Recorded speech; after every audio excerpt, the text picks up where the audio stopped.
This is the final episode of my Southampton Career Mode series, and we are ending it with the Champions League final. After 4 seasons, 3 trophies, we are ending this series in this episode. So we have 2 Premier League games to get through. We're going to sim these last 2 against Crystal Palace and Chelsea, and then we have the Champions League final against Manchester United. It is a repeat of Season 2's Europa League final against Man United. But we are a much better team compared to Season 2. There's still a bit of a race for a top 4 finish, but this being the last season does not matter too much, so we're going to sim these last 2 games. Skip right through these. It is a 1-1 draw. All I'm hoping for is no injuries. But yeah, this is the last episode of this entire series. This series started in December and it has lasted this long all the way into August. But I think it's definitely time to start new, start a fresh career mode. And from the poll we have in my community section on my channel, it looks like we're going to be doing a EFL Championship team for our next career mode. I'm not sure which team. There's been a few suggested teams, but I'm still undecided on which team to use exactly. And whoever gets second in that poll as well, I also have something in store for that. But that next career mode is going to start directly after this one. It looks like we have top 4 confirmed. What is Spurs' goal difference? 36 to 38, so it's not confirmed. Second team will be taking on Chelsea. Let's see what happens in this game. Just sim it. It is a 1-1 draw. Kyle Walker-Peters gets injured. But we end up getting top 4, tied with Liverpool in 3rd. Man City confirmed winning the title with 92 points. But like I've said numerous times, the Premier League was never our focus this season. We won it last year. Our focus was the Champions League, and we made it to the Champions League final. In our last game versus Man United, we drew 1-1 in the Premier League. We got a late penalty, but I remember that being a tough game. And funny enough, Memphis Depay has returned from injury. But does that mean he's actually fit? I don't think he's fit. So if we go down, I mean, he has full stamina.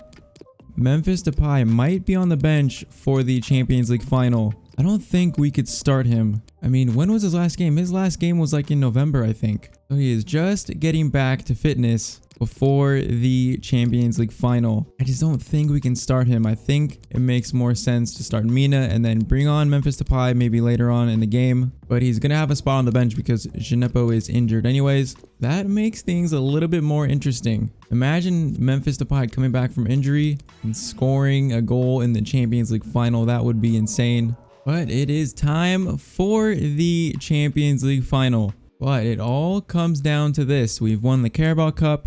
We've won the Europa League twice, and we've won the Premier League. Now we have an opportunity at winning the Champions League as a send-off to this whole career mode series. And we are facing a familiar opponent in Manchester United. We've had to beat Napoli, Barcelona, Inter Milan to get here. Manchester United just beat Dortmund 4-0 in their last game. So, Champions League final. 4 seasons all come down to this one game. Can we end it with a trophy? It is time to find out.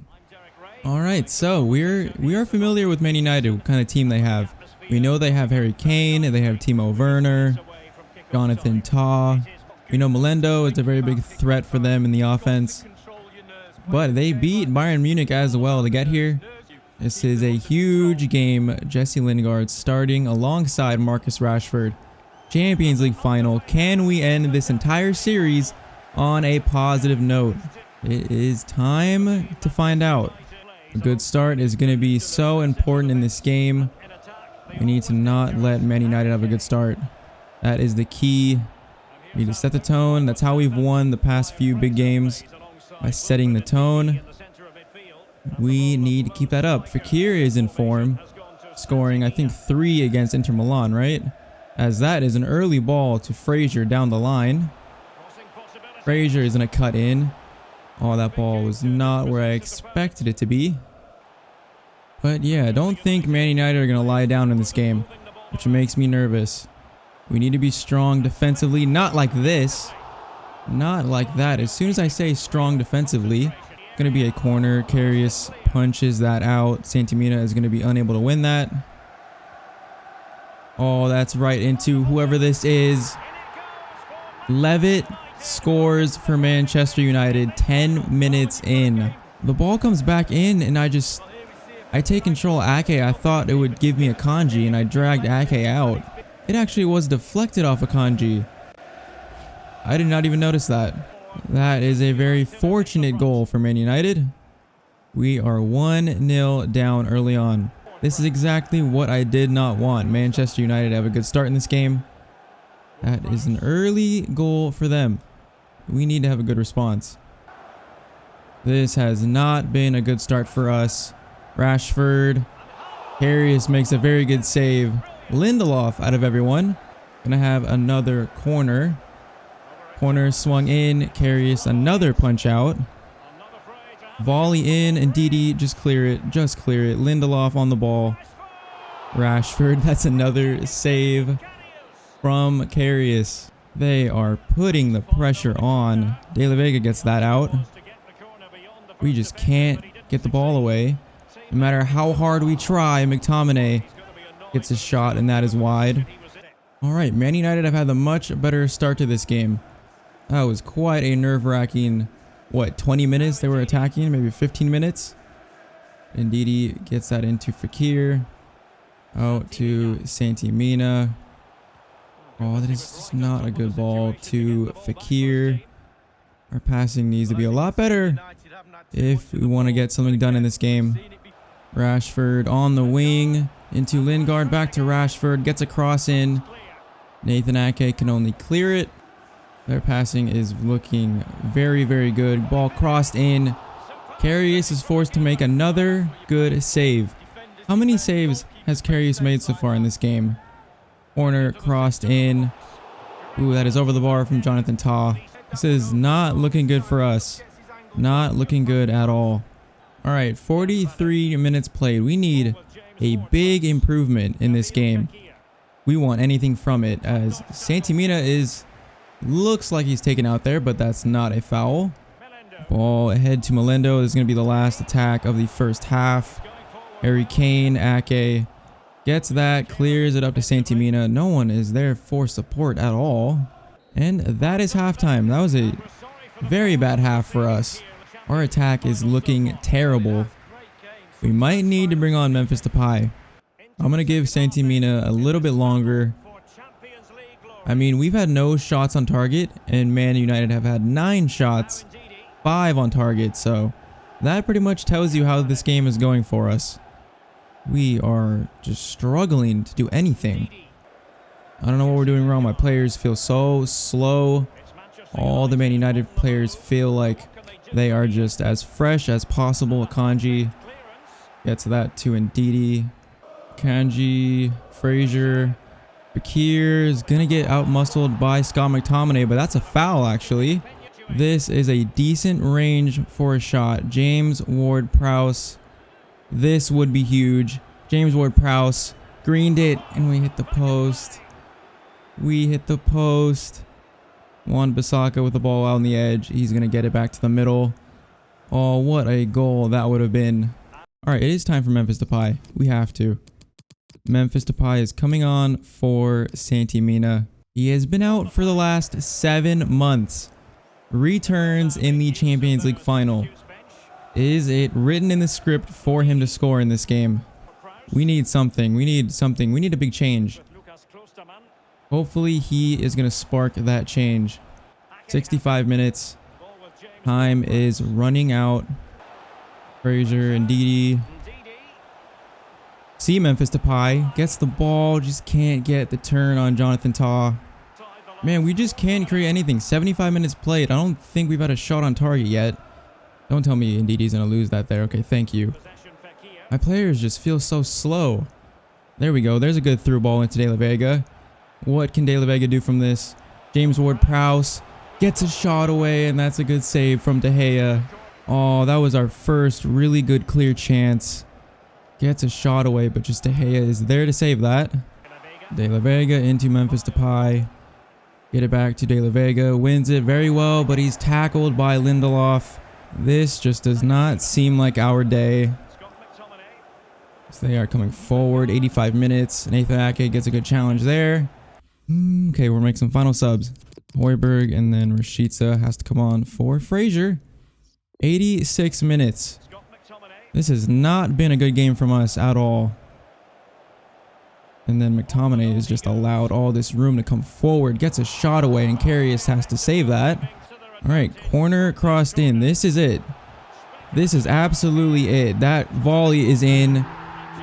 And then ball comes out and they volley it in for their second goal. I mean, there is no way to prevent that right there. There is absolutely no way to prevent this. Ball is volleyed in. I think it was cleared by Klosterman, and then just off the volley once again, puts it in.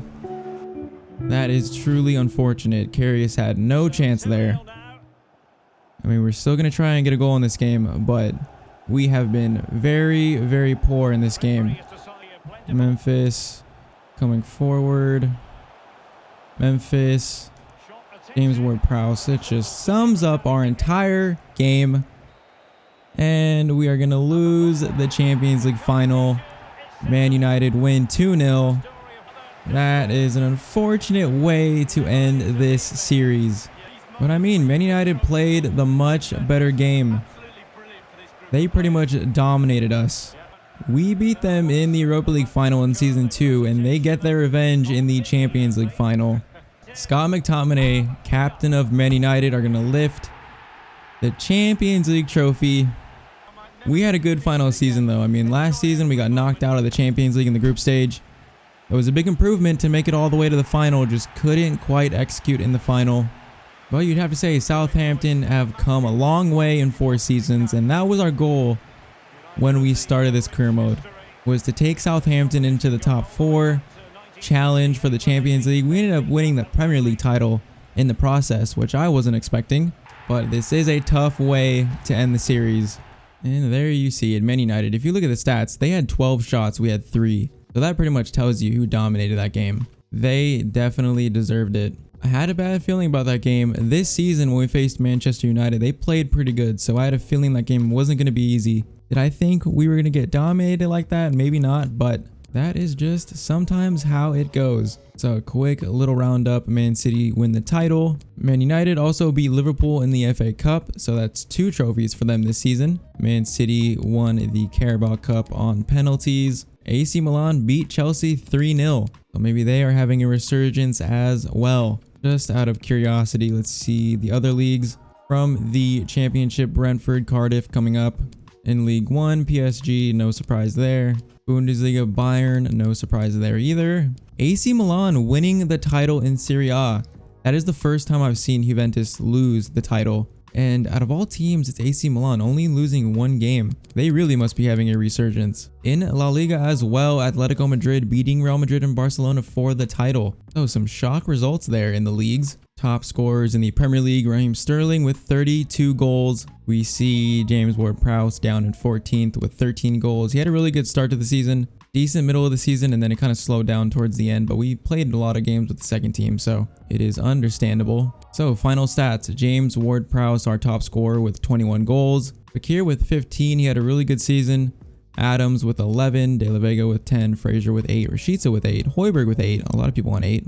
Marino on 7. What about Memphis Depay? Memphis Depay had 5 and 14. I wonder how different our season would have looked if we had him the entire time. Mina, 4 goals in 12 games isn't bad. He had big shoes to fill, and I actually liked using him. I think he's a really good player. But yeah, we take a quick look at our highest rated players. We've had De La Vega since season 2, I believe, right? When we bought him, I think he was in the high 70s. So he's now an 87 at age 22. So you know, in about 5 years, he's going to be 90, 92 at least. So he is going to be one of the best in the world. And Ndidi, 86. Fraser looks like he capped out at an 85.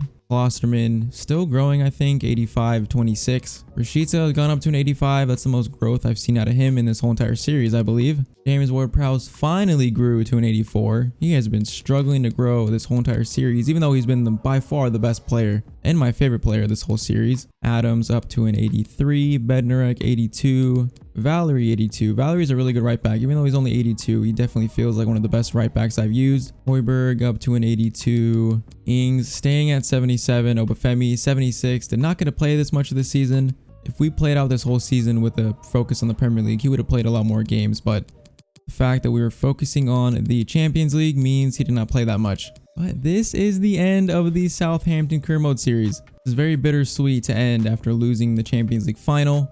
So one final look at our career summary for this career mode.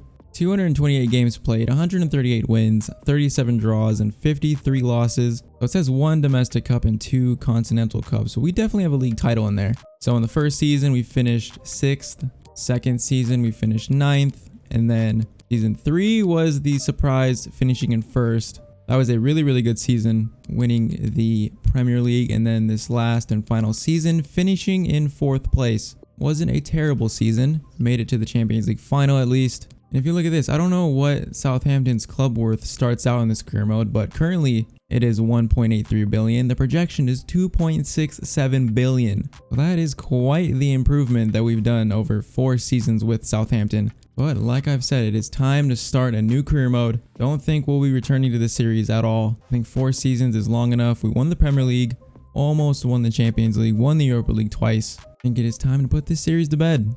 I appreciate all of you that still watch this series 4 seasons in. It has been a lot of fun to make this career mode. And I'm excited for other stuff that we're going to do on this channel as well. Like I mentioned before, if you haven't voted in the poll yet on my community tab on my channel, make sure to go vote. It looks like we'll be doing an EFL Championship team, trying to get promotion to the Premier League. So that should be out relatively soon. But this is the end of the Southampton career mode. If you guys enjoyed this, make sure to leave a like. Once again, I appreciate all of you that have watched this series. It means so much to me.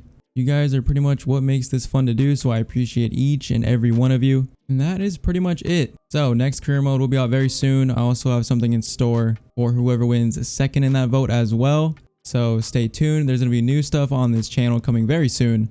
But I will see you guys all in the next video, and I hope you all have a great day.